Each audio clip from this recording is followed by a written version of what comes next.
ispirit sami sathathwa ke saya endaweni ephezulu.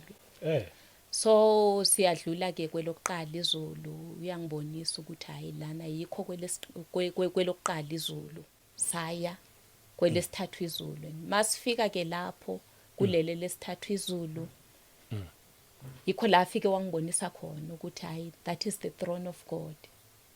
Besikhona isihlalo ke vele lapho sihle sikhulu sikhona lapha oyisike lapho lathi hamba utshela abantu ukuthi sengiseduze ukubuya abantu abazilungisele.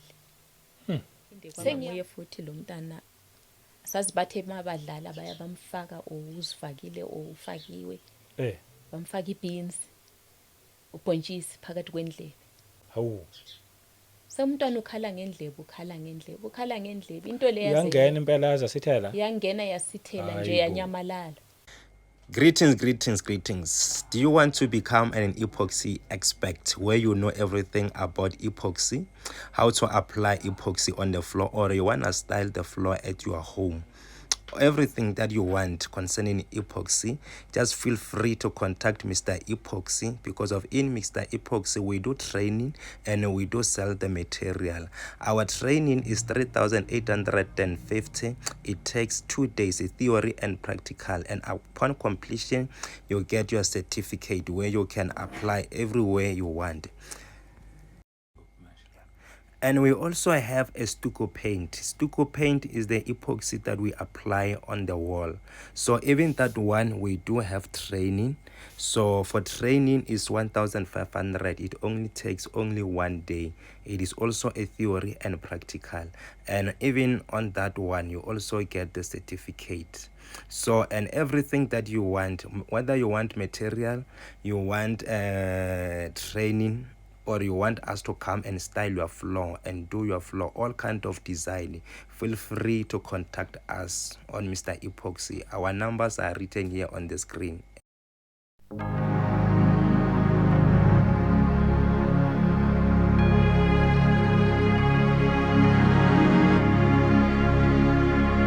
Welcome once again kwiKota 2 Media. Igama lami ngomduduzi ngwakashabangu. Ngiyabingelela kumoya ongcwele khona phakathi kwethu. Siphinde futhi sibingelele kubangcwele kwizindawo zonke la kufinyelela khona le message. Bazalwane nonke siyanibingelela. Siyabonga ukuthi nichoose le channel. Siyabonga kuma returning viewers. Mhlawumbe yaqala ukuhlangana nayo le channel. Ngizothi ungashintshi. Sothi siqeda la ngiyakholwa ukuthi uyosizakala. Ngoba la ekhaya sikhuluma indaba nje ezimnandi ezithinta umuntu kanye noNkulunkulu. So siyanibonga bazalwane, ngiphinde ngibonge ngokuthi na subscribe ukukhulisa lo msebenzi. Siyanibonga kakhulu. Angifuni uqamba amanga. Siyanibonga ngama comments ahlale emahle. Siyabonga nje kakhulu. Ngiphinde futhi ngibonge ngokuthi na like ukuspreada i-algorithm lana ku YouTube.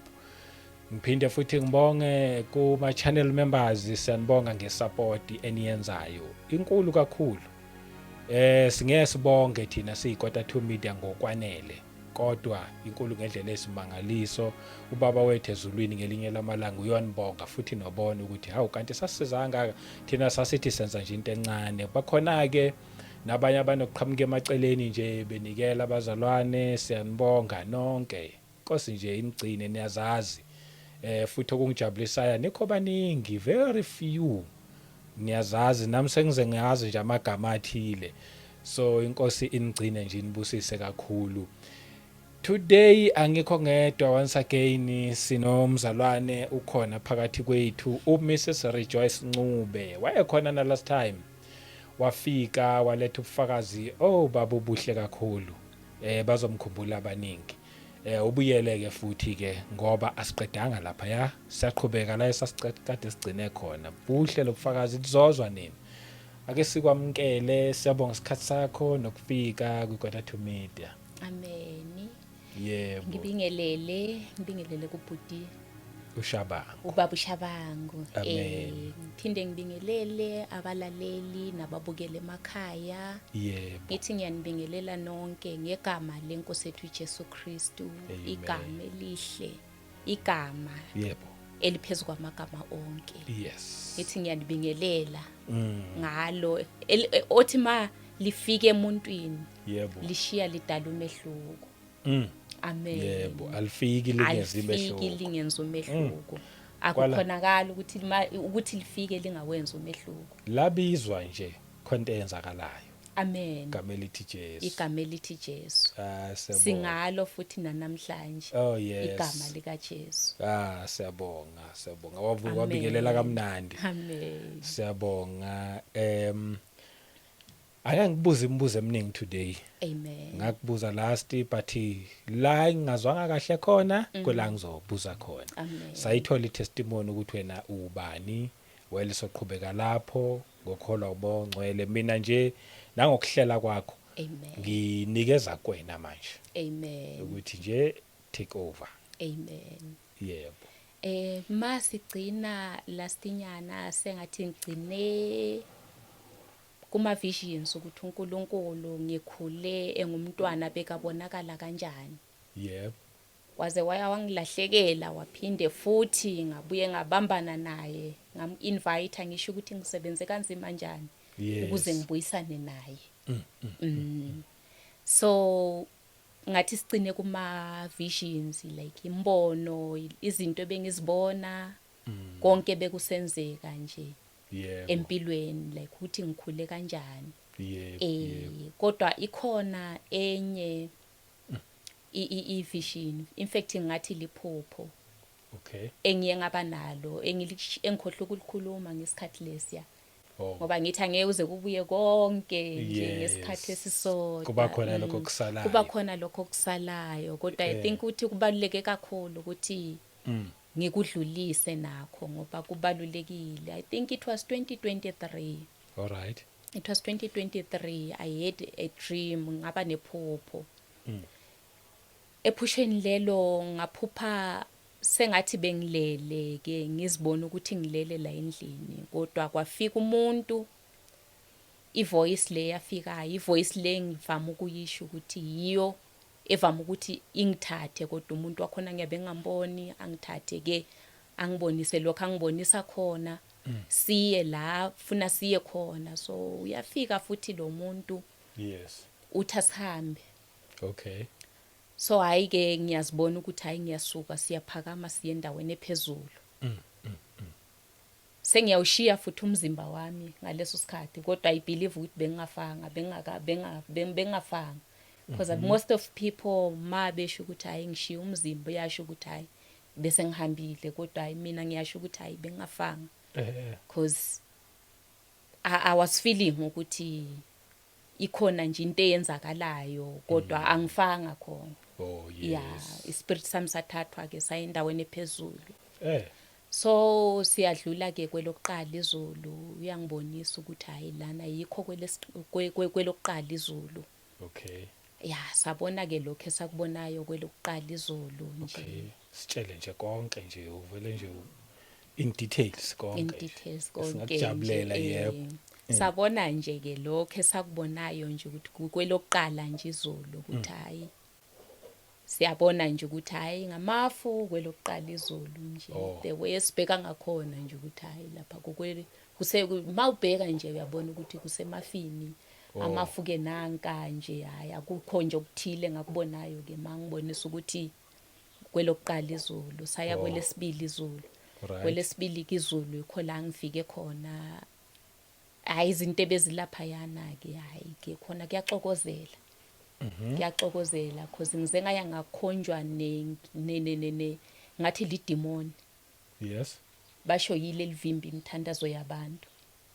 oh And mayelibiza ngegama bathi nguJames igama lalo lelo demon. uJames Usho njalo uthi uJames idemon lelo livimbi imithandazo yabantu. yo sengicabanga abantu amagama abo James hey phephisani bazalwane oJames Uxolo kakhulu kubo James Nkosi yami hayi ukuthi bangamademon angithi sometimes abazali siyanikeza nje kuphela abantwana kodwa singaya ngasahlolisisa ukuthi namali iphuma eBhayibhelini uRuth lo omnikeza ngaye ingane yakho methesa lona igama elithi Ruth ukuthi uRuth lo lisuke phi lelo gama beka umuntu onjani eBhayibhelini. uzomunye baba badlalisane babizane ngama nickname ukuthi basho uJudas uJudas nginabo phela uJudas nami ngiyabazi ukuthi hayi nabafowethu abanye ababizwa ngoJudas bakhona khona angasebenza naye uJudas bathi nguJudas uyazazi yebo kodwa ukuthi abuyele emuva umzali ukuthi ayayehlolisisa ukuthi lelo gama yes uJudas beka ubani namabasho ukuthi hayi liphuma eBhayibhelini abasayi bahlolisisa ukuthi uJudas beka ubani amagama ayahlukana nje ngokuhlukana kwawo so naleli demonic olushoyo ke uJames leli demon basho uJames igama lalo so masifika ke lapha yanayi basho yilo leli demon livimba imithandazo yabantu basho imithandazo yabantu abaningi kade yaphendulwa kodwa ayikakafinyeleli ebantwini hawu ngenxa yalo leli demon leli lihleli lana lenzani manje libona ekubonisa lenzani ayilihleli nje egedini kusho ukuthi igate la kubuya khona imithandazo mayisehlele ebantwini okay lihleli nje lapha yana nalo liphethe ligcokile nje ukugcoka kwamademoni ukuthi hayi ligcokile nje nalo liphethe izikhali zakhona zokuthi livimba kanjani lime kanjani nje lidemoni nje igiant nje libi futhi umuntu noma isilwane liwumuntu nje liwumuntu silwane ngisho njalo cause bekuyingathi nje inyamazana nje kodwa istructure ngesomuntu nje imiso komuntu kodwa uyalibona libi futhi basho yilo ke leli livimba imithandazo yabantu so hayi ke sayasadlula ke lapha ya awuzange utshelwe ukuthi isolution ethini ukuze sikwazi ukunqoba leli demoni angisazanga ngabuza khona lapho angisazanga ngabuza khona lapho kodwa isolution iveli khona isolution iveli khona yona usazosiqoqela makuyi kusho ukuthi ngashi ithi ngihle ngibeke nje khona lana isolution yokuthi ukwazi ukunqoba ekuvinjweni komthandazo shuthi iku-activate your prayer to activate your prayer life like ungahlala emkhulekweni owodwa ubone ukuthi izinto aziguquki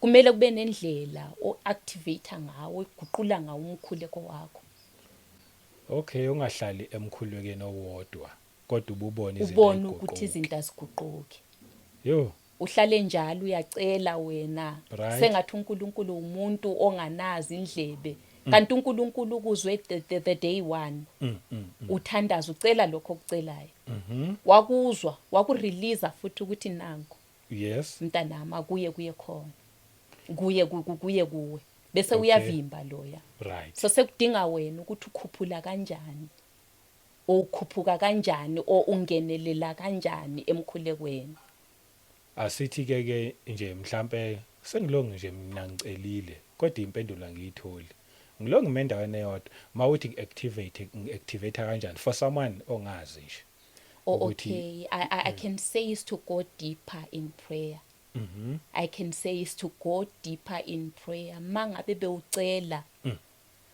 uthandaza nje kuphela ngena na ku fasting for that thing oyicelileyo because fasting inamandla iyakwazi futhi ukuvula amagate avaliwe iyayivula iminyango evaliwe some of the things azisebenzi nje kuphela ngomthandazo or you don't receive the things only ngomthandazo kuphela ezinye zezinto sezidinga that is why abanye bakhuphuka izintaba abanye yilaba yana abalala kumbe emasontweni abanye yilaba bama 24 hour push prayer abanye yilaba naba bama fastings I fast for 3 days I fast for 10 days I fast for 21 days that is why uzwa abantu abaningi besho ukuthi ngafasta for 21 days uNkulunkulu wangiphendula ngafasta for 3 days dry fast uNkulunkulu wangiphendula okay alright ngiyakuzwa ke nakhona futhi kuma fastings angikhona sekudingeka futhi ama instructions ama instructions ukuthi ufasta futhi uthandaze kanjani alright asiqhubekele phambili amen yebo saya ke kwelesithathu izulu ola kuleli sibili nje wakubona nje wakunothisa ileli demoni kuleli ngabona nje kugcwele amadimoni lapha yakugcwele izinto eziningi amadimoni ingilosi kuyiwa phansi phezulu nje khona nengilosi kukhona nengilosi futhi Zasezulwini. khona lapho angeke ngize ngisho ukuthi ngeza sezulwini oh angeke ngize ngisho cause ingilosi zasezulwini zi-operator ngisho nalana emhlabeni oh yes kunjalo so zikhona nje all over zikhona all over nakhona lapho kwelesibili izulu bezikhona ingilosi zingabantu zingabantu nje okay an angel is an angel ingilosi nje namaphikwayo futhi ende kaNkuluNkulu uyayibona ukuthi le ngiyakaNkuluNkulu cause ayifani nesebumnyameni yasebumnyameni yebo ingilosi kodwa uyayibona nje ukuthi hayi okay inento yes. yayo yona nje vele and imbi futhi Eyobumnyama, imnyama okay imbi that is why kunokubumnyama kunokukhanya all right yebo sase siya ke saya kwelesithathu izulu masifika ke lapho kulele lesithathu izulu yikho la afike wangibonisa khona ukuthi hayi that is the throne of God besikhona isihlalo ke vele lapho sihle sikhulu sikhona lapha yana kodwa esihlalweni khona lapho esihlalweni sobukhosi bekungathi kuhlela umuntu lo bekahleli khona lapho kusukela lana ngasesifubeni kuya phezulu bekungathi kuyilayithi elihlabileyo nje ngathi lihlabile nje light lele nokuhlaba kwalo liaffecta ngisho nasemasayidini ukuhlaba kwalo so bewungakwazi ukubona ubuso bomuntu lo ohleli lapha ya ukuthi umuntu onjani okay ukuthi umuntu onjani namabasho umdescribe ukuthi uNkulunkulu manga uNkulunkulu umbone njani awukwazi ukumchaza cause ukukhanya kwakhona bowungakwazi ukubhekana nakho bowubheka nje kodwa yes bekunzima ukubhekana nakho cause kuyahlaba ukukhanya kwakhona okay yebo sema ngifika ke lapha yana ngifika ke lapha yama bethi this is the throne esho lo muntu ukuthi this is the throne of God ngavele ke mina ngaguqa ngamadolo lapho and mangiguqa ngamadolo phakathi la ngiguqe khona bekume ingilosi ezingu7 ziwuC kanje sijame eziwuC zivula amaphiko so mina bengiphakathi kwazo bengiphakathi kwazo ke ngaguqa ngibheke khona le esihlalweni oh yes sekwase kuyavela ke ivoice lapha esihlalweni sobukhosi sakhona lese ngisibonileyo lapha ya bebathi is the throne of God kwavela ivoice ke lapho lathi hamba utshela abantu ukuthi sengiseduze ukubuya abantu abazilungisele sengiyambuza ke nami khona lapha ukuthi kodwa mina ngiyiqalelaphi lento abantu bazongikholwa na ngajika ngajika ngaba uMoses mayethunywe eGibhithe ukuthi mama uNkulunkulu athi Moses ngiyakuthuma mfana wami hamba uye eGibhithe ufika umtshele uFaro ukuthi uthunywe yimi uye khulula abantu abami uMoses washo ukuthi hey kodwa ngoba mina nginamalimi ngizofike ngikhulume kanjani phela uFaro inkosi yes sekwafana nami nje sengiyanqaba lapha ukuthi hayi bazongikholwa na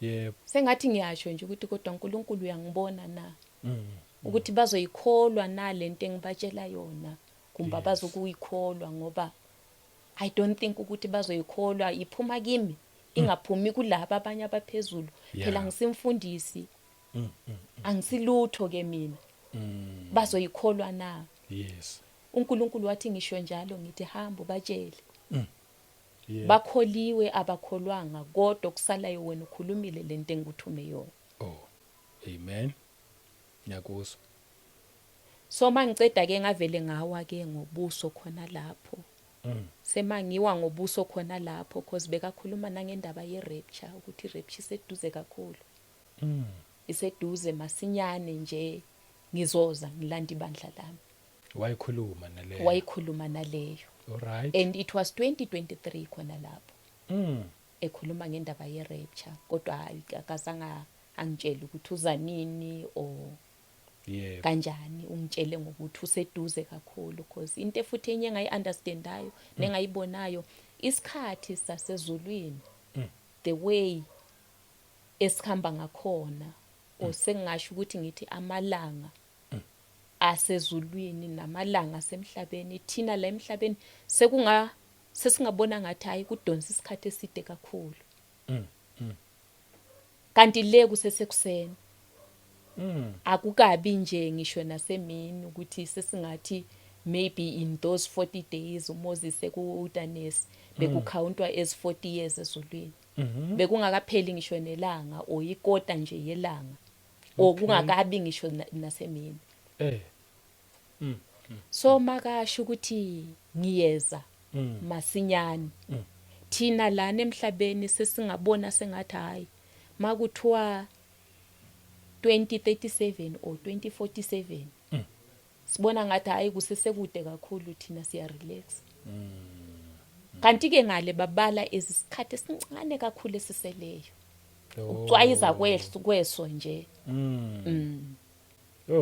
ukubuka kwangala kufani ukubuka kwangala kufani nokubuka kwethu emhlabeni all right insuku zangali asifani nensuku lezi siziphiwe zona emhlabeni yebo yo ngiyakuzwa phela thina masithi hayi umuntu makasho ukuthi hayi sekana 50 years bona sengathi awukhule kakhulu yeah kanti ke ngale mhlawumbe nje usanda ukuzalwa fana nje nalokho nje fana nje nalokho awukakakhasi nokukhasa useseyingane nje you just a baby nje esanokibisi lapha emhlabeni basho ayihambile iminyaka ngihambile iminyaka nje khona Nkosi yami mase uyizwa nje ibalwa ke futhi basho ukuthi hayi 50 years sengikhulile sengigugile yebo kanti ngale you are still you are a small little child ngiyakuzwa uyingane nje enikhona lapho makasho njalo athi hamba mbangizibheka mina bekungathi ngumntwana nje bengathi ngibuyele ngathi ngibuyele ngaba mncane kwangathi ngilingana nomntana ka grade 2 nje umntana ka grade 2 bengibuyele ngancipha nje ngaba umntwananyana nje omncane intombazana nyana nje encane angazi ukuthi kwenzeka kanjani okwenzeke kanjani nje kodwa ngizibone ngimncane nje angazi ukuthi bekusho ukuthi uNkulunkulu bekangibonisa ukuthi hayi sizibona ngathi sikhulile la emhlabeni sizibona ngathi sihlulekile umhlaba usishayile ukusihlulile kanti ke ngale nje you just a little child umntana omncane so ngase ngiyeza ke umuntu oqala I remember ngifonela ubaba ukuthi ngibe nephupho my spiritual father ukuthi ngibe nephupho yes iphupho leli ngiphuphe kanje ngaphupha kanje baba kodwa angazi ukuthi ngingenze kanjani o ngayibeka kanjani ebantwini because ngiyakudinga ukweluleka like ukwelulwa like ukubonisa ukuthi lapha ya kube uyenza kanje lapha kube wenza kanje ubaba wasekasho ukuthi hayi nawe uzosho kulabo babonayo ukuthi hayi uzosho nje udlulise lokho kudlulisayo kodwa nami ngizodlulisa ngendlela yona leyo osho ngakhona ukuthi uNkulunkulu utheni yebo wavele nje naye wayibamba nje leyo ntshumayelo ke yokuthi abantu kabaphenduke people must repent until today sashumayelwa le repentance esontweni ukuthi abantu abahlale bezilungiselele anytime any day uyabuya kusiyakubonga lokho mabethi nje kulesa sikhathi esidlulile bethi ngoSeptember awuzange uthuka ukuthi phela wena wakwaba nephupho awuzange ube like kushuthi ngempela ke nge-23-24 uyabuya akufikanga baba uyazi ukuthi kuyafika khona eqinisweni kuyafika khona kodwa mangabe uzilungiselele there is no fear mangabe bewungumuntu ohlala uready ifear ayibi khona nje ulindele anytime any day mangabe ubuyile siyahamba mangaba kabuyanga siyaqhubeka ngobungcwele, siyaqhubeka ngokumesaba uNkulunkulu, siyaqhubeka ngokuhlala enkosini until azabuya. Oh yes. So into engitshela abantwana bami nabo sebayasho ukuthi mama akazange akhulume kuwona uNkulunkulu utheni. uNkulunkulu utheni? Ngithi hayi mina akazange akhulume kimi ukuthi ubuya nge-23 na nge-24 zaka September, kodwa into ekhona. Sekungenzeka kwenzeke, sekungenzeka kungenzeki. Nina just stay prepared. Yeah. Mabe nimesaba ngaleyo ndlela uNkulunkulu uqhubeka nimesaba. Yes. Hlala nenkosini ningasuki. And I believe lokho kwanisiza ke ngoba phela njengoba kungenzakalanga nje anizange nithi eish manje wayekungenzakalanga. Waye kungenzakalanga and abantu abaningi abebangifonela befuna ukuconfirma, befuna ukubuza, impendulo biyiyona leyo ukuthi ubuyile, siyahamba, akabuyanga, siqhubeka ngobungcwele. Hlala nilindile kuphela. Amen. Hlala nenkosini ningasuki. Yebo. Qhubekani ngokumesaba uJehova. Nihlale kuye ningasuki. Oh yebo. Hayi. Ngiyezwakala. Bayiqhubha ke enkonzweni basahamba ngayo ke indaba le. Bayiqhubha ke enkonzweni basahamba ngayo nje kuze kube namanje. Nami nje mangithola nje opportunity nje khona lapho manginikezwe khona lokho engunikeziweyo or imic enginikeziweyo, nami nje ngiyadlulisa futhi before ngenza lokho engikwenzayo. Okay. Siyabonga impela ufakazi obuhle. Ufakazi obuhle isayini ukuthi ngempela ukhona wadala amazulu nomhlaba. Ukhona uNkulunkulu empilweni zethu. Amen. Amen. Yebo. Kwase kuthi emalangeni wona lawo kusakhulunywa ukuthi basho uyabuya nge-23, uyabuya nge-24, not ukuthi ngithi ngiyacriticize or ngiyasola or ukuthi hayi angisoli, angicriticize, angithini, mhlambe nakuba uNkulunkulu bekakhulume ngaleyo ndlela or angazi ukuthi ngithi bekwenzakelene. Bengakhulumanga ngoba kwenzakalanga. Akwenzakalanga. Mina ngivele ngiconclude kanjalo. Kodwa kwabezwa lokho abakuzwa nabo. Khona abakuzwa kodwa hayi uNkulunkulu asezulwini. So kwenzeka ukuthi uNkulunkulu uyangitshela ukuthi hayi leso sikhathi enisibona sikhona o kukho konke lokho kwenzakalayo. Akusilo phutha. Yinto yokuthi ihleliwe nje. Yinto yokuthi iprepareilwe nje, sengazi ukuthi ngathi ukuthi iprepareilwe or ikhona ezwini likaNkulunkulu ukuthi sizofika isikhathi esifana naleso. So ukuthi bazawukuba khona abaprofeti abafana nalabo. Okay. Zibe khona izinto ezifana nalezo, kube khona ukuthi kuzoshiya abantu beshoked. Oh, okay, yes. Kodwa sibe khona leso sikhathi siphinde sinjani sidlule. Kuzothi mase kuthule, ningizwe kuhle futhi. Kuzothi mase kuthule, sekuthulisile kungasakhulunywi ngaleyo nto, yikho la ngifika khona thatha ibandla lami. Oh. Lapho kuyothulwa khona kuthule kube ngathi ayizange yathintwa, ayizange yakhulunywa leyo nto. Yikho la ngifika khona ngiyathatha abangabami siyahamba. Ngiyakuzwa. Because ngikhumbula ngiboniswa nesikhathi. Bekune wash elikhulu kwelinye iphupho nalenge ngalishare futhi share nase groupini yasesontweni.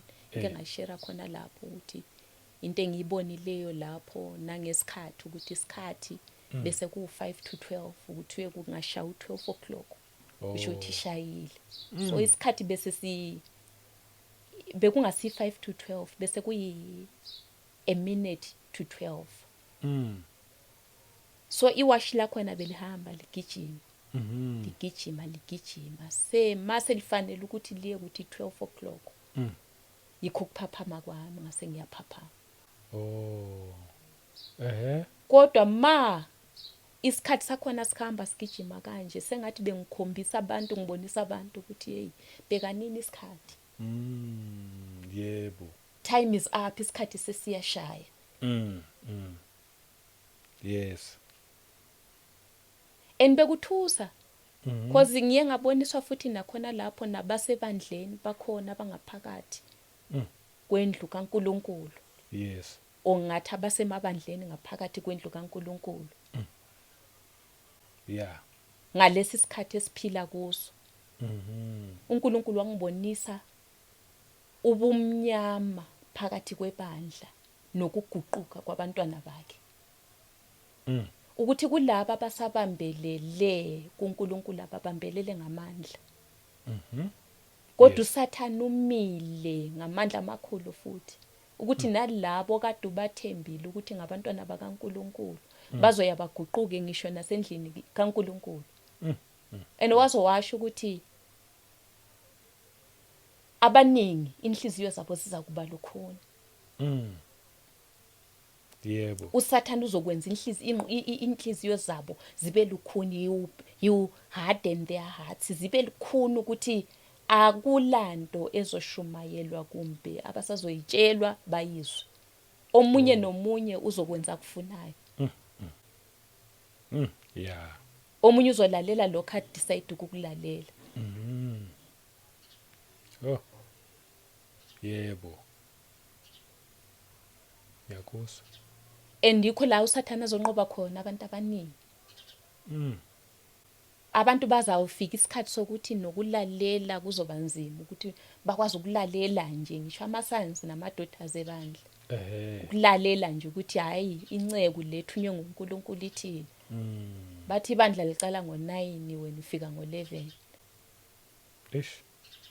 ispirit esisingenile uSathane asitshalile emabandleni Yeah. Impela. bathi fika ngesikhathi esiso wena ufika ngesakho isikhathi akula muntu ozongitshela lokho kwenza Yeah. Khona vele ngensuku lokho sekukhona. zokugcina yikho lapho esesikhona Sikuzwa lezo insuku. Yebo.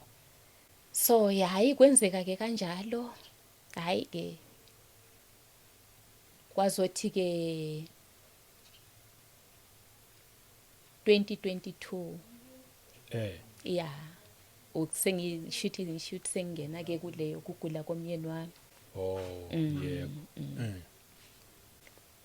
kuke kwafika isikhathi bhuti sokuthi umyeni wami bekathi maye khona endlini nami mangifika ngikhona uyazi kube khona into ehlala phezukwami ukuthi kangikhulume ngerepentance ebantwaneni kube ngathi ngishumayeza abantwana kanti mina bengingazi ukuthi intshumayelo idirect kubani kumyeni wami yazi ingibambile intshumayelo le kwesikhathi eside I'm sure for almost 1 year bese bengazi nje nokuba ngazi abantu noma ngihleli nje nomuntu eTexini iyasuka mayifika nje mangathi uyangeneka nje ukuthi siyakhona ukucoca bengizibona sengiphakathi kwayo oh yebo sengishumayela ngokuphenduka yazi bengibambile intshumayelo yokuphenduka intshumayelo yokubuya kukaJesu nabantwana ngibatshela ukuthi hayi basho ngesikhathi serapture kuzoba so after kuzoba so kuphinde kube so kanti mina ngazi ukuthi intshumayelo leya idirect kumyeni wami okay in fact kwacala kwashona udadewethu hawu usiswamo omdala semakashona udadewethu and I didn't know ukuthi uNkulunkulu bekayiprepare yami inhliziyo ukuthi maduzane kuzokwenzeka ukuthi lo myeni wamashona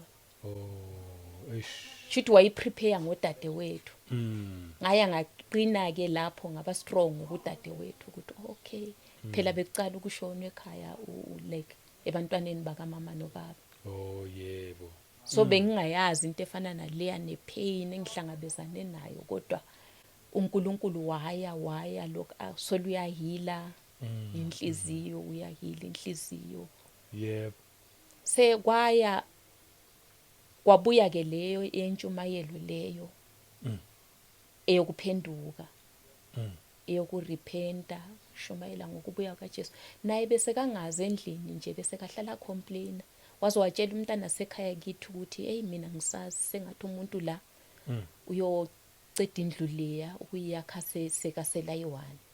Hawu. Umntana sekhaya kithi wambuza ukuthi usho ngani, why usho njalo, naye uyasho ukuthi hayi phela umuntu ngathi sekafuna ukufa, Hawu. uthi yena akasaphileli umhlaba, sekaphilela izulu. Akusho ukuthi ngamanye amagama indlu sengiyosala ngiyicedelela ngiyi-1 besisakha ngaleso sikhathi. Umntana sekhaya uyambuza ukuthi kanti manje mawusho njalo ukuthi indlu siyosala uyicedelela uyi-1, uthe sekafuna ukufa yini? Basho awazi wena ukuthi lamalanga ushumayela kanjani ngezulu. Yebo. Ukukhomba ukuthi ngathi nje uyazilungiselela ukuthi hayi sekafuna ukuhamba. Yebo. Sengathi uyazilungiselela nje ukuthi sengathi uyayibona indlela yakhe ivulekile. Kanti ngiyikhuluma kanjalo leyo ntshumayelo idirecte kuye. Yo. Kuthi engomunye bekayolithatha leliya gama. Yebo. Alisebenzisa liphile. Yebo. So kwenzeka ukuthi uyagula. Yes. Ogula isikhathi esincane kakhulu. I'm sure 2 weeks enamalanga. Wajika nje waba yellow umzimba lo. Sangazi nje ukuthi sithi kugula bani khona lokho, wajika waba yellow kumzimba. Umzimba wonke. Uzobona nje ubuso lobu uyabona, izandla sesijike zaba yellow, amehlo uyabona ngaphansi kweinyawo, uyabona nje ukuthi umzimba ujikile nje sowulithanga nje. Hawu. Odokotela bathini leyo? Ama results asele sekaphuma sekashonile. Okay. Usele sekuphuma ama results sekashonile, because I remember another day bekuntambama. Yes. Yena azoshona ngolosini, I think it was on Tuesday, lapho ngiye ngabambana khona nomoya. Like ngabambana khona nomoya, but isifikile isikhathi sokuthi ngiyakhuleka. Ngikhulekela ihealing phezu kwempilo yakho ukuthi uNkulunkulu amphilise. Yes. Ngakhuleka ngaleso sikhathi esincane asigulayo, ngafasta ngenzani. Kwafika nje into phezu kwami, yahlala phezu kwami ukuthi hayi kangamukele. And mind you akakashoni ngaleso sikhathi. Angamukele ukuthi konke okwenzekayo kwenzeka ngentando kaNkulunkulu, hayi ngentando yomuntu. Yep. So kwafika isikhathi sokuthi ngiyeza ukuthi hayi manje ikhona into ehleli phezu kwami, and ngiyeza ukuthi hayi kuhlukile. Yep. I'm sure ngithandaza, I'm sure abo ma 3 hours ngikhala kuJehova ukuthi uNkulunkulu abe nomusa, hawukele, aphile. All of a sudden ngaguqulwa ulimi ukuthandaza ukuthi hayi ngasho ukuthi ngabuyela futhi kuNkulunkulu ngathi Nkosi makungenzeke yami intando. Makwenzeke yakho intando. Yebo. Umuntu ngowakho, mina esengikwenza nje ngibuyisela kuwe. Yes. Yebo. Yikho la ngabona khona ukuthi izinto lezi zontathu zavumelana ngento eyodwa. Ingqondo, spirit and the body. Okay. Zavumelana ngento eyodwa. Because sometimes ingqondo ikhuluma kwayo, ispirit sisho kwayo, umzimba usho kwakho. So ngaya ngabona ukuthi hayi kusho ukuthi ngesikhathi lesiya izinto lezi zontathu bese ziye zahlangana zavumelana ngento eyodwa. Eyokuthini? Yokuthi mangamukele. Kungabi nokulwisana nokunye. Yes. Angamukela ukuthi lokho kuzenziwa nguJehova. Yikhona lokho akukho engikwafulayo o engu-edayo o engu-subtractayo o engu-edayo phezu kwalokho. Yes. So uthe salaseka shona nje umyeni wami, bese ngiye nje vele ngaresla le spirit leso. Yebo. So akusazanga kwabanzima yebo, kodwa akusazanga kwabanzima ngendlela engibona kusiba nzima ngakhona kwabanye abantu. Yebo. Kusho ukuthi ngingathi waya wangithwalela uNkulunkulu njengokusho kwakhe ezweni lakho ukuthi kukho konke kini nonke nini nisindwayo nenikhatheleyo Oh yes. lethani kimi ngizakunithwalela. Yebo. So ngaya ngasarenda kuye konke uJehova. Waya wangithwalela yena. Yebo. Waya wangithwalela hayi kwenzeka ukuthi hayi uyagula. And kwenzeka isimanga ngolosine wakhona lo ezoshona. Kwenzeka isimanga because since 5 o'clock in the morning isibhedlela sami kungifonela. Bathi Awu. ifoni beyiringi ngabanjwa. And kimi ngaphi ifoni ayiringanga. Awu. Bafona I'm sure about 11 missed calls. Kodwa 11 missed calls lezo ngizibone sengifikile esibhedlela sebengihlalise phansi ukuthi lethi ifoni yakho. Uzothi awutholanga ama miss call kanjani? Yeah. Ifoni ayizanga yaringa angazi ukuthi yini eyibeyiblockile Awu. Ukuthi wena ungayizwa. ukuthi ngingayizwa. And futhi sengathi entire of the family because nabo baze bayabezwa ngami. Enisibhedlela bebafonela la bebengiye ngababhalisa ukuthi hayi mani ngangitholi nifonela lo mani ngangitholi nifonele lo nabo baze babona ama missed call after sengibatshelile. Awu. Sekufona mina sengibatshela ukuthi hey sekwenzeke kanje. Yebo. Angazi ukuthi ngathi kwenzeke kanjani o ukuthi ngabona ama miss call ngoba ngithe mangisemsebenzini bese ngisebenzela ukuthi hayi ngithayithi ngisebenze ithi 1 o'clock ngibe sengiphumile lana. Ukwenza ukuthi ngigijime ngiyobamba u2 o'clock esibhedlela. Oh yebo. Yes. Sengiyezwa manje ukuthi kunenye feeling there is something ekhona la around mina. So angikwazi ngalesa sikhathi ukuthi which spirit was there ukuthi it was ispirit somyeni wami besikhona khona lapho bekakhona naye angibhekile khona lapho because bese kahambile vele bese kashonile. Ngiyezwa lapha yama ngisemsebenzini ngiyezwa ukuthi ngathi kunomuntu ongithintayo enhlokweni. Ongithinta enhlokweni ndinwele nje bengingaqhinanga kanjani. Sengiyabona ukuthi umuntu lo ungithintile inwele zaphakama. Awu. Sewukuthi ngibe kwazi ukuthi ngithi what was that ukuthi ngathi yini leyo obekunguye obekusenzakalani angeke ngize ngikwazi ukusho. Yo. Mangifika lesibhedlela ngigijima ngiya straight ewadini la empedeni la bengazi ukuthi ulele khona. Ngiya ngomthandazo wefaith loyo ukuthi hayi namhlanje ngiyomthola because cala wangena kukhoma yokuqala. Bamfaka ku life support emva koku break out khona lapho. Okay. Bamfaka ku life support waya waphaphama eICU waphaphama khona lapho nakhona bese basho ukuthi manga saphaphama kuzomela ukuthi ngize ngisayine kucinga imshini. Bangibalela nezinsuku ukuthi ngemva kweinsuku ezingaka. So kwenzeka ukuthi uyaphaphama. So maphaphama lapha ya uphaphamile waguquka waba ngomunye umuntu engingamaziyo. Kanjani? Yazi buti eqinisweni uguqukile waba umuntu loya angazi ukuthi ngathi waba umuntu onothando osemthando uNkulunkulu oshoyo nokusho ukuthi ungangibona ngiphakama kulombhede ngikuwona. uNkulunkulu ngizomsebenzela ngizomkhonza uNkulunkulu njengoba uhlalusha ukuthi sisebenzele uNkulunkulu. Yazi kwaba mnandi nami ngayibona iway forward yokuthi hayi kusho ukuthi sesiyophila kamnandi phela la. Sesikhonza ubaba nomama endlini. Yes. Kusho ukuthi sekuyoba mnandi ke ngoba benginokuyibona emuva le masikhuleka sibambene soyithuko sithandaza ngento eyodwa sivumelane ngento eyodwa uNkulunkulu bekasiphendula semthayini. Yebo. So ngayibona nje ukuthi hayi uyabona ke mina yonke into yami sey right.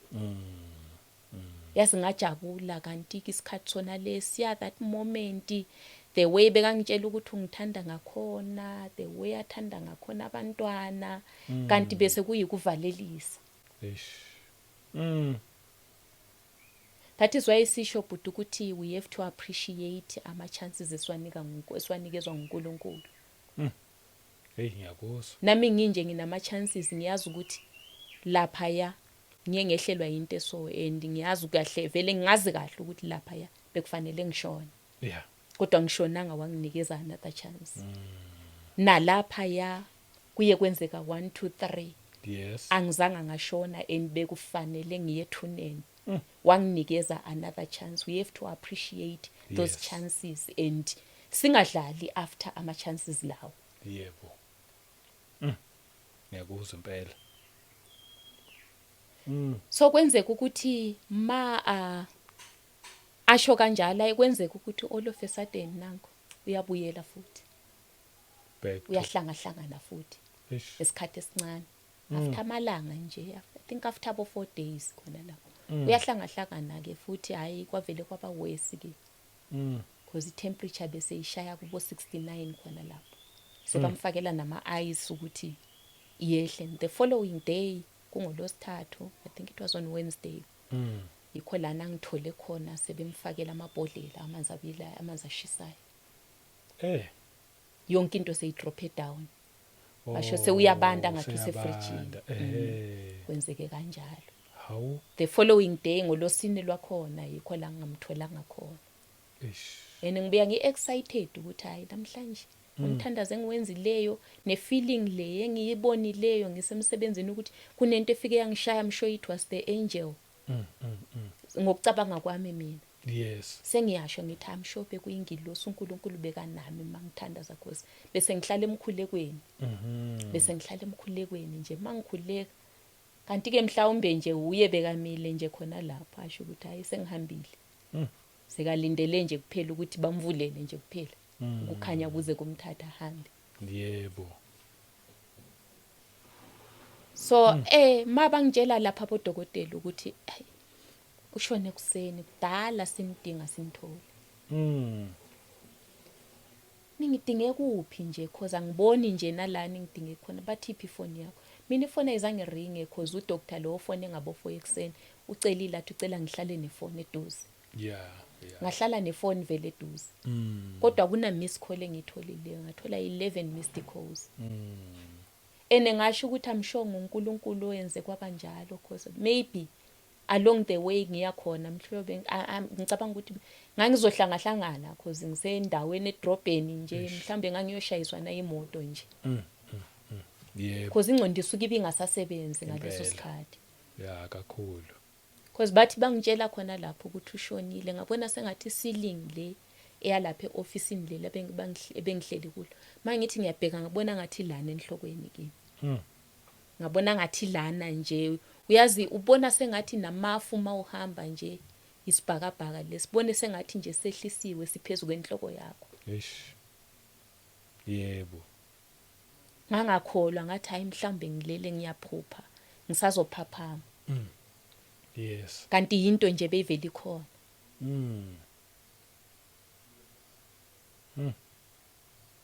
Yeah. Ngicabanga kuze umntana asekhaya kithi cause bathi haya ngeke akwazi ukugibela itaxi umuntu lo cause hayi sengathi akasekho right akuze someone azokulanda la esibhedlela. Kwazi umntana asekhaya kithi naye mafika lapha yana nje mina ngihleli yime sengicomforta yena naye sewuyafeinta lapha ya nguye umuntu abashuya ngilanda khona lapho sekawile lapho. Yo. Mawuthi uyabheka lapha bebamfake khona sebevalile ngama curtain lapha ya. Ena ukhola ukuthi umuntu akasekho vele. Eyicabanga nje. Yeah. Into engiyibonga kakhulu kuNkulunkulu ukuthi angizanga ngasola o ngamquestiona ngambuza imibuzo uNkulunkulu. Kuze kube namhlanje. Oh yeah. Cause uthi simbonge. Eish. Isimo sivuma nesimo singavumi. Yebo impela. So mina okwami ngiye ngakwenza ngiye ngaya phambi kaNkulunkulu ngaya ngambonga ngathi baba ngiyabonga. Makuyintando yakho ukuthi kube nje. Ngiyabonga kukho engakwenza. Yebo. Angizange ngasola. Ngiyangivame ukuzwa abantu abaningi besho ukuthi basho bathi why uNkulunkulu kwenzeke kanje. Yebo. Why Lord, why me? Angizange ngiyenze leyo kuNkulunkulu. Mina ngiye ngabonga nje ngoba eshilo ukuthi sibonge. Isimo sivuma, sibonge isimo singavumi. Impela. Sibonge kubhlungu, sibonge kumnandi. Yes. Kuze kube namhlanje ngiyabonga. Yo. Ya waphiwa nje uma ongcwele lapho. ukuthi akwazi ukukusiza ukwazi ukumela leso simo isimo esinzima kakhulu kakhulu sinzima kakhulu kabi kakhulu. So hayi ngiyambonga kakhulu uNkulunkulu ngalokho, and I believe ukuthi la khona is a peace yebo noNkulunkulu, because bengithi mangifika embedeni la bekalele khona bekacela futhi ukuthi ucela ngimamukelise ngimlead into a sinner's prayer.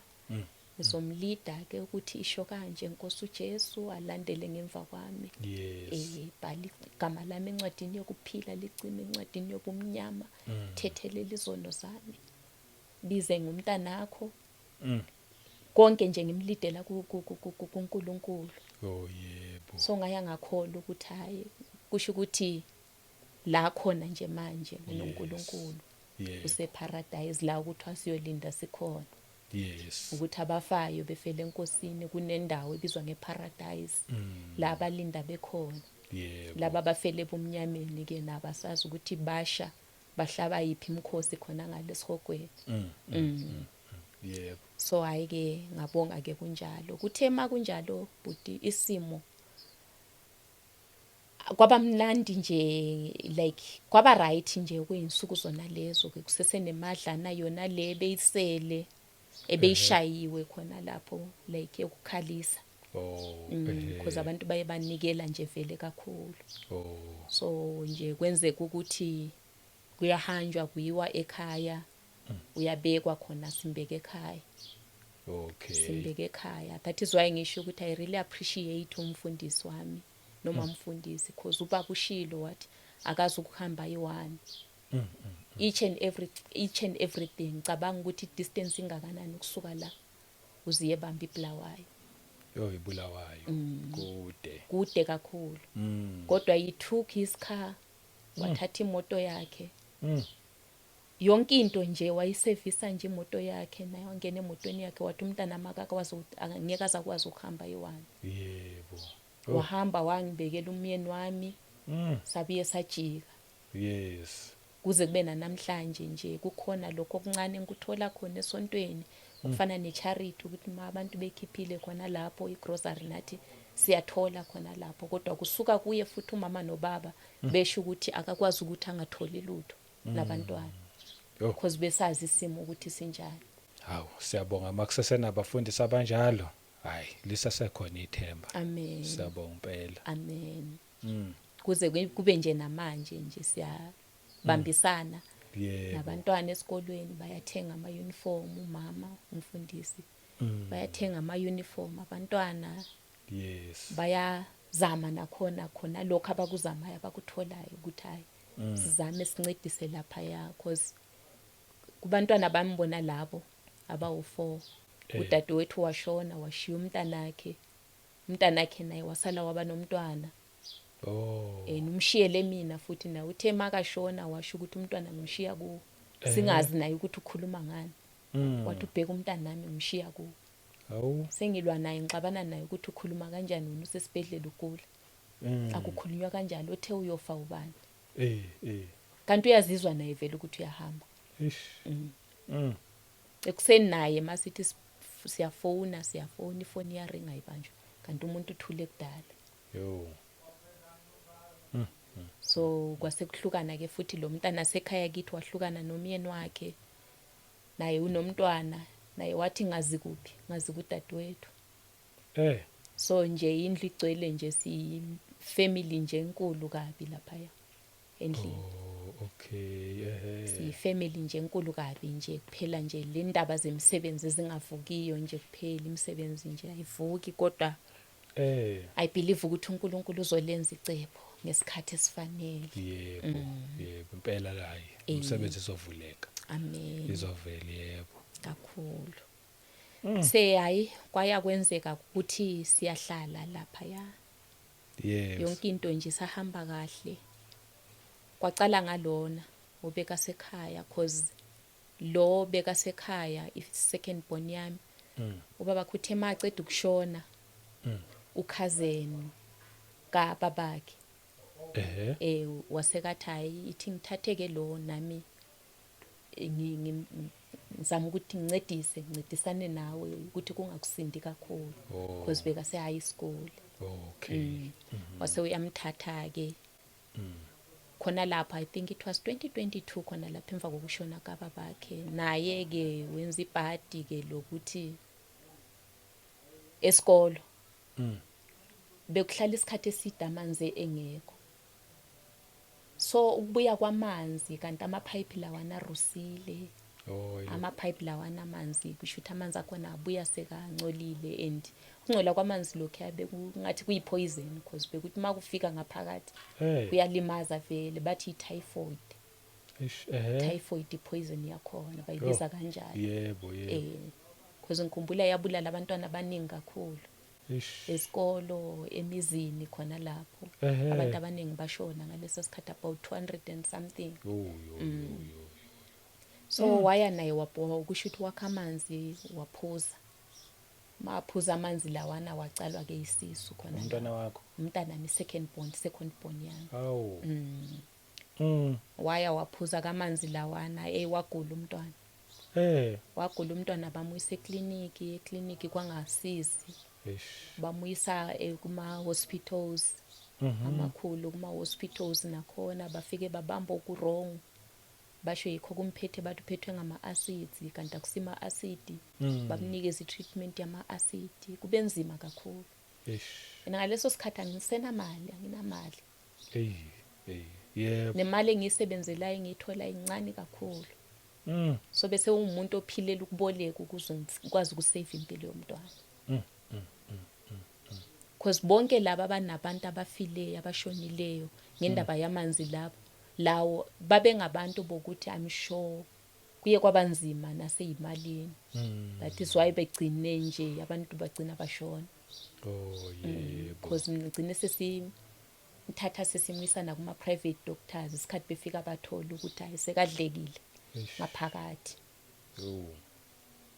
nakhona sekusiza uma mfundisi athi ayithatha nomntwana nimuse kudadewethu usebenza esibhedlela esiso ungudoctor lapho okay waba yi-breakthrough kanjalo nje ngomamfundisi through uphile nje lo mntwana through umamfundisi okay wawukhona uyaphila ukhona uyaphila ayizange imbulale le ayizange imbulale uyacula nje umntanami nje so kwakwenzakalani uma uthi wayeselimele ngaphakathi kusho ukuthi poison le yabe lokhu idla ngaphakathi bona bemnikeza i-treatment wrong aphuza le ayi treatment kodwa uthola ukuthi akabi ngcono lokho abawesi wazowasho naye cousin ukuthi nama ngisazi sesizame konke yebo sema ungeza umuntu ohlala nomntwana esho ukuthi nama ngisazi kusho ukuthi naye akasazi vele sekunzima kusho ukuthi usezame konke sehlulekile ngaleso sikhathi amsho sengibolekile imali ezifika abo 5,000 cabanga sengithatha ngisho nasemsebenzini cela imali engako ukuthi ngikwazi ukuthi umntana mhlambe mabe ngamisa lapha angaphila bamthatha ke bamusa lapho esibhedlela leso ke mafika ke lapha bamcheka bathola ukuthi sekagcwele ilonda amathumbu lawo vele sekadlekile ngaphakathi kunegama le-awusala khona leyilonda zakhona bebalibiza ngakhona because vele mase uneyilonda ngaphakathi bathi ngama-awusas so kodwa kunegama lakhona leyilonda zakhona ukuthi bebayibiza bathi what awusa sengikhohliwe igama lakhona senayo udoctor uyasho utshela ukhazeni ukuthi asazi ukuthi uzophila na sekangaphila nje kodwa ngomusa kaNkuluNkulu because it's between ukuphila nokufa ngoba idamage siyibona la seyinkulu kakhulu so bamnikeza lokho abamnikeza khona nami ngithenga imithi ngithumela yebo so wasebenzisa khona lokho nje ngimtshela futhi ukuthi ungasuki emkhulekweni because uSathane naye futhi ungena kanjalo because umntwana lo yanaye ukuthi uSathane bekahlele ngemva kwakhe isikhathi esiningi uye ngikhumbula ngesikhathi azaphuka isandla wakwaphuka nesandla wayesakhula bekasesemncane ngaleso sikhathi uSathane bekahlele ngemva kwakhe vele So it is when I did understand ukuthi the devil does not chase an empty vessel, because yena vele she's a blessing in the body of Christ. Wow. Lo mntwana uNkulunkulu uyawafaka izipho eziningi nje phezukwakhe. Yes. Mahlabelela umntanami uhlabelela kwehla amazulu nje, kuvuleka amazulu nje. Yebo. Kube ngathi nje ingilo siyazibona ziyehla sithi qathatha. Yebo. Wow. So nje hayi waya ke ngepoison leyo. Waphuza ke treatment leyo. Waqala ukuba ngcono because even inyawo nje bese ka paralyzed sekangasahambi. Yebo. Enzwa yiyo le poison Enziwa ephuma yi-poison, lamanzi lawo. ephuma kulamanzi. So that is why ngisho ukuthi hayi ngiyambonga kakhulu uNkulunkulu. And uthi ziningi ingane ezashona ngenxa yaleyo nto leyo. Ngenxa yaleyo nto. Yo, hey isimanga ke phela ke senzwa inkosi lapho. So ngiyambonga uJehova kakhulu because uSathani bekaphezulu kwakhe kakhulu. Ngikhumbula ngithandaza sengisayine namaphepha ukuthi aye ku-operation ukuthi bamfake insimbi ephuka isandla. Ngisho beka u-grade 3 ngaleso sikhathi. Ngaya ngathandaza kuNkulunkulu nje sengisayinile amaphepha ngaya nje e-bathroom khona lapha esibhedlela eSteve Biko. Sayinile amaphepha ngaya ku-secret place ngafika ngamtshela uNkulunkulu ukuthi angivumelani naye. Le operation. Akazi ku-operatewa. Ngaya ngamkhumbuza futhi uNkulunkulu ukuthi mawuke wabonakala kuloya mntwana ulo we-30 ponium ma uke waya wabonakala ngaleyani indlela. Because izwi likaNkulunkulu lithi remember and count all the victories you had with Christ at old. Yebo. Ngaya ngamkhumbuza uNkulunkulu ukuthi ngiye ngakubona Nkosi lapha ya. Ngaphinde ngakubona futhi lapha ya. Yes. Ngaphinde ngakubona futhi nakuyena lo mntwana. Manje ngidinga wena futhi. Bonakala uNkulunkulu wabonakala. Mangiphuma le bathroom ngicela ukuthandaza ngathola uDr sekatshintsha inkulumo. Wathi umntwana lo which the way engibona ngakhona the way aphuke ngakhona kuyasebenzeka kungana operation siyahlangana musisandla lesi. Wow. Waya manese sengathi basha sihlangana kodwa siyahlangana musi ngiyabona lana ngathi kuyahlangana. Yebo. Enakazanga operate. Wow. Amandla omkhuleko. Ku secret place. Ngegama lika Jesu. Hey. Kukhulu lokufakazi. Yebo. Kwaphinde kwaba nguye futhi lo mntana sazi bathe mabadlala baya bamfaka uzifakile ufakiwe. Bamfaka ibeans ubhontshisi phakathi kwendlebe. Hawu. Somntwana ukhala ngendlebe. Into le yaze yangena impela yaza sithela. Yangena yasithela nje yanyamalala. Hawu. Yaze yamila ngaphakathi. Kusho ukuthi yangena yahlala isikhathi amalanga. uSathani Umntwana oyedwa lo khuluma. Umntwana oyedwa lo. Konje intombazana umfana. Intombazana. Namantombazane kuphela. Oh. Intombazane. uSathani ma ahlele abona nje ukuthi ungamphazamisa kangakanani. Uzama ngazo zonke indlela ukuthi hamba endleleni yakho akublock. Yo. Uthi futhi yaze yamila le bhontshisi. Yaze yamila. Because ngikhumbula nakhona sebathi kufanele operatewe lo mntwana. Sengiye futhi ngakhuleka kuNkulunkulu. uDr lo wathi hayi singaphuma masingangenisa insimbi lezi ingaphuma singazange sa operate. Wow. And wangenisa insimbi wayikhipha. Akho la sibona khona ukuthi bese ihlumile ngaphakathi kodwa ishiye seyidale umbobo ku eardrum. Seyilimazile ku eardrum lapha ya. Isisilonda nje besihlala sesimhlupha nje ukuthi iba on and off ibhlungu iyathula ibhlungu iyaphola ibhlungu. Yeah. Sure. So ngawabona futhi amandla kaNkulunkulu khona lapho. And konke kubuya ekumremindeni uNkulunkulu. Yebo. And leli gama budwami eqinisweni elipheleleyo elithi Jesu. Igama leli mangabe ungumuntu ohlala enkosini, the person who fears the Lord. Yes. uNkulunkulu umuntu ohlala emthandazweni. Ongasukiyo liyakusebenzela. Yeah. Kakhulu kodwa walibiza uphakathi kwamanyalo senza amanyalo alisebenza. Okay. Yep. Walibiza ukwazi ukuthi ungaphana ngapha lisebenzi. Kodwa walibiza ngokupheleleyo, yebo, warelaya kulo kuphela, liyasebenza. Ngilibonile mina, yes, ngikhuluma ngalo futhi impela, because nami ngingomunye we-living testimony.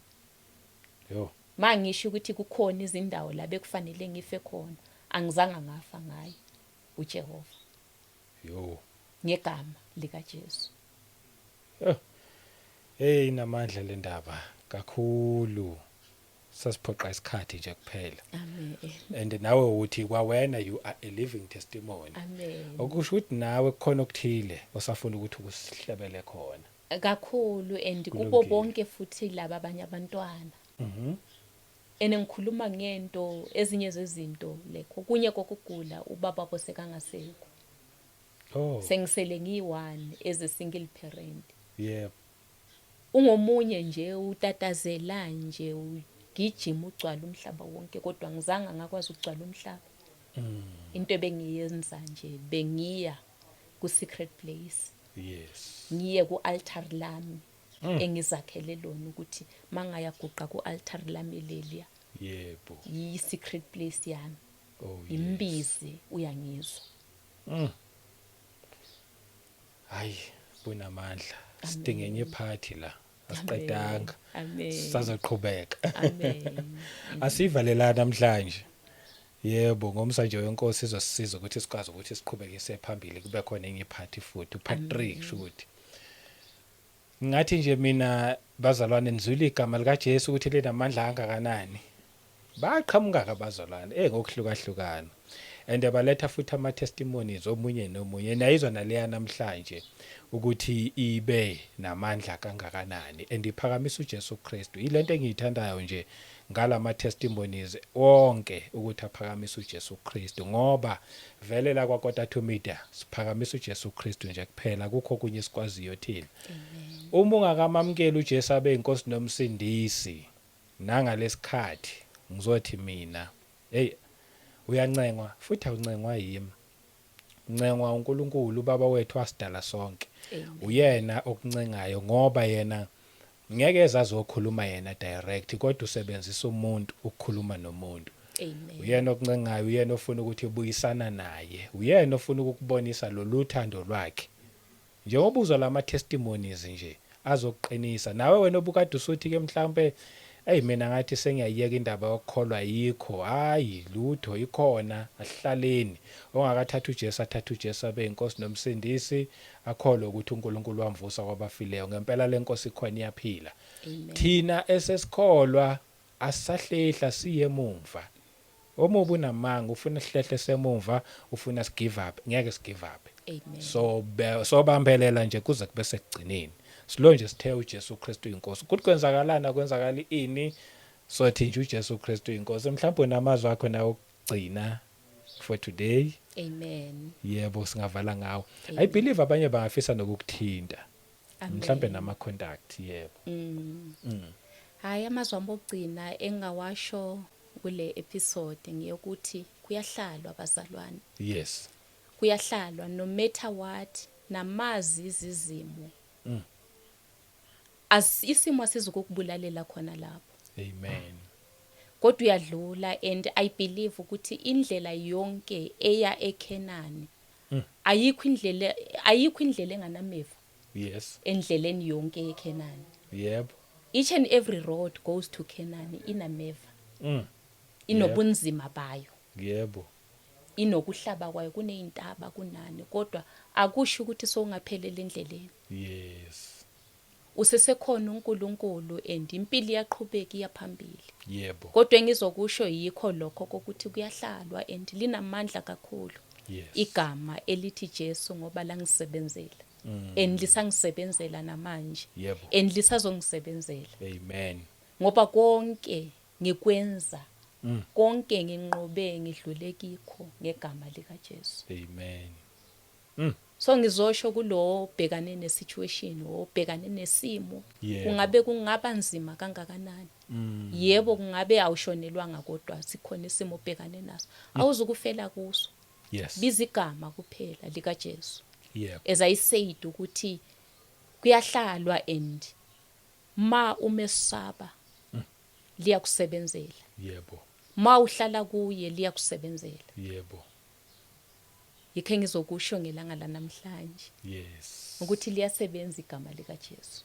kakhulu. Asilibizi nje, kodwa silibiza ngoba sibonile ama results alo. Yebo, kakhulu. Nakwezinye indawo la bekufanele sife khona kodwa ngegama saphunyuka ekufeni. Yebo. Oh. Hayi, igama linamandla. Amen. Ama contact. Ama contacts wami it's 061 267 2206. Oh yes. Sabonga kakhulu. Amen. Ngiyabonga Hayi, nami. fakazi obungaka. Yabo namandla endlela ezimangaliso. Bengingazi ukuthi ikhonto efana naleyo ukuthi bengathi obhontshisi izinto ezimila mawuyifaka emhlabathini. Manje nala endlebeni ifika imile. Hayi, usathane. Yazini. Usathane mafuna ukuqeda endleleni. Wenza izinto. Wenza izinto kodwa uNkulunkulu angavumi. Yebo. Mawumethemba futhi uNkulunkulu akavumi nawe. Impela akavumi nawe. Akavumi nawe. Kuphinde kubuye ukuthi ngempela lento lo mzimba lo umhlabathi impela. Umzimba lo ngumhlabathi ubulela khona futhi emhlabathini. Umhlabathi impela kushuthi nawo njengoba wakwazi ukungena bese uqala ufuna ukumila ingoba vele usemhlabathini. Usemhlabathini. Hey, so kubalulekile yikho lokho engizokusho ukuthi kuwo wonke umuntu ongumama kubaluleke kakhulu ukuthandazela ingane zakho mangabe uningane. yes. Beside umama nje kuphela nawe wena baba. Yes. Kubalulekile kakhulu as long as unabo abantwana. Those are relying on you, whether are your kids or are not your kids, Yes. biologically kids, but kubalulekile Yeah. ukuba dedicate each and every time. Yes. Sibafundise futhi. Mina mangithi ngiyabheka abantwana bami bonke izimo esidlule kuzo ziguqule zabenza baba ngama prayer warriors. Wow. Because ngiye ngabafundisa futhi ama warfare prayers ukuthi lilwa kanjani. Because bazi kahle ukuthi sibhekane nani. Bazi kahle ukuthi uSathane ungemva kwethu kangakanani. Wow. Akuhlalwa nje kuphela. Amen. Oh, asibambe la, yasiqede. Amen. Sabuya. Amen. Ngomusa wenkosi yethu Jesu Kristu. Asiphinde futhi sihlangane kwivideo elandelayo. Amen. Amen.